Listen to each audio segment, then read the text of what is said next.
tout petit, j'ai commencé le vélo. Nous habitions dans un village très vallonné, qui était un vrai terrain de jeu pour moi. Après plusieurs chutes, mes parents m'ont confisqué mon vélo pour éviter des blessures. J'ai créé la boutique en 2007, mars 2007, après de longues années déjà passées dans le domaine du cycle. J'aimais mon métier, le contact du client, et c'était le moment pour moi de mettre en œuvre ma philosophie autour du vélo. Aujourd'hui, l'engouement pour le vélo électrique est vraiment justifié. On arrive dans une ère de saturation dans les grandes villes des voitures, des modes de transport de plus en plus saturés, et on redécouvre ce mode doux, agréable et facile pour se déplacer au quotidien, très ponctuel et économique. Pour choisir un vélo électrique, il faut se projeter sur l'utilisation qu'on va avoir du vélo. Donc urbain ou pas, nous ici, je travaille énormément sur les vélos déplacement quotidien.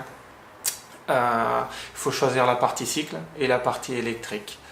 Je conseille les moteurs centraux pour les gens qui cherchent le plaisir du vélo. Ils sont capables donc de détecter l'effort qu'on fait et d'ajuster la puissance d'assistance en fonction de ces efforts. Je conseille des batteries de dernière génération, lithium-ion, de préférence d'un voltage de 36 volts et allant de 400 ampères-heure pour avoir une bonne autonomie et une bonne capacité d'assistance. L'autonomie d'une batterie va varier en fonction de sa puissance. Entre 400 et 500 ampères-heure, c'est ce qu'on utilise actuellement sur les grandes marques, pour nous permettre d'affronter en mode éco plus de 100 km, donc entre 120 et 140, et en mode d'utilisation standard en ville, aller aux alentours de 80 km. Pour acheter un bon vélo électrique de qualité, il faut compter aux alentours de 2000 €. Avec ce budget-là, vous allez avoir une bonne partie cycle et une bonne partie électrique.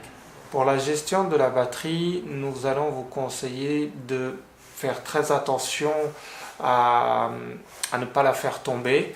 Il faut aussi la mettre en charge régulièrement.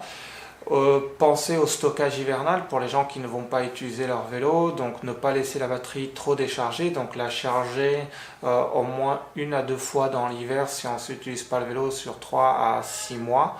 Et avec ces petites astuces, on a vraiment une batterie qui peut durer une dizaine d'années.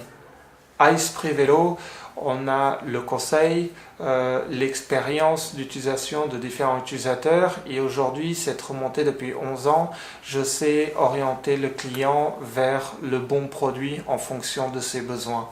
Après, je suis très présent dans le suivi, dans les réglages pour que la personne puisse se sentir bien sur son vélo et qu'il utilise au mieux une grande longévité de son produit. Élément indispensable pour protéger votre vélo, un antivol de type U est aussi conseillé par votre assurance.